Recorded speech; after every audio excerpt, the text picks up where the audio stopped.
Happy Friday, everybody. It's hashtag FAQ Friday, live from the shores of Windermere. And this week's frequently asked question has come in abundance yet again.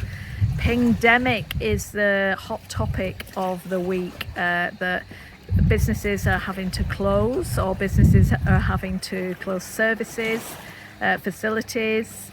It's become a massive issue, and lots of business owners and managers are asking, well, what can they do? What is their way forward? I know lots of you have already had bubbles where you're having certain people looking after certain elements, which seems to be working, and when you're pinged, then unfortunately you lose the whole bubble. So what is the option? Well, there's lots of apps out there that you can use. I spoke about NM Creative last year, Hospitality Tracker. There's lots of others for £5 a month that you could actually access and use that instead of the NHS app if it's something of concern of yours.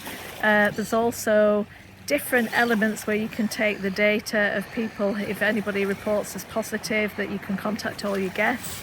Data capture in that, as long as you're GDPR compliant, which is vital.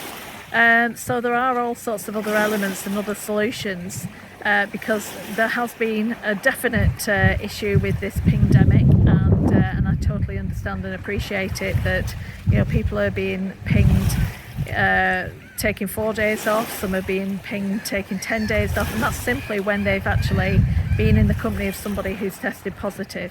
So what would I recommend? Well, certainly carry on with all your health and well-being with your staff. Communicate with them, see what they would like to do. Communicate with your guests.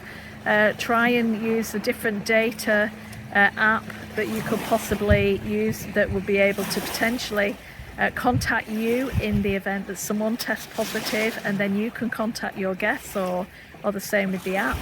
They're the other elements and solutions to this problem.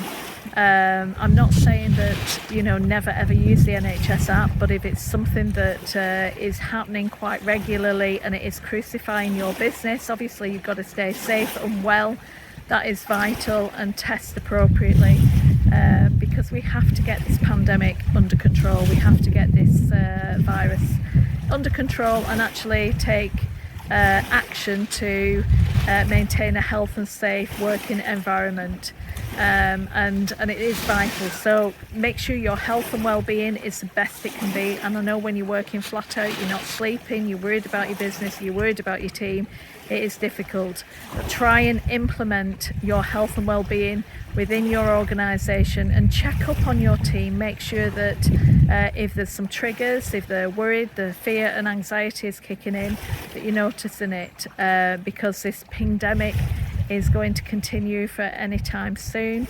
And I think it's about actually managing your team and your business and working effectively. There are other options coming at the moment with regard to financial help. I'm going to be interviewing on Sunday Catherine Benson, who is talking about corporation tax. If you have paid £20,000 in the last 2 years in corporation tax, there's potential that you can actually get some money back, and she talks about that.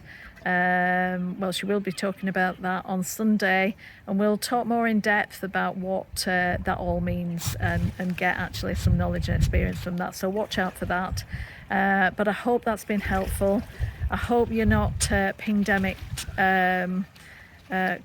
critical at the moment, because obviously I know businesses are really suffering, and so's the teams when they're having to close down. But try and keep going. Obviously, if you are at a level where your staff are really suffering, then you've got to make those decisions to close the service down, because the worst thing you can do is actually keep going when your quality of your business is suffering, because it completely changes your brand, it changes your product, your facility and service, your unique selling point, and that's something that is a non-negotiable. So bear that in mind when you're making these decisions. If you're running on short-staffed, think about what that will do to your current staff who are working at all levels. It will really affect them, and you might actually lose them. So there's lots of elements in there. Please look after yourself. As always, I'm here to help and support our amazing industry. You're doing a great job, and all the very best. Take care. Have a good weekend.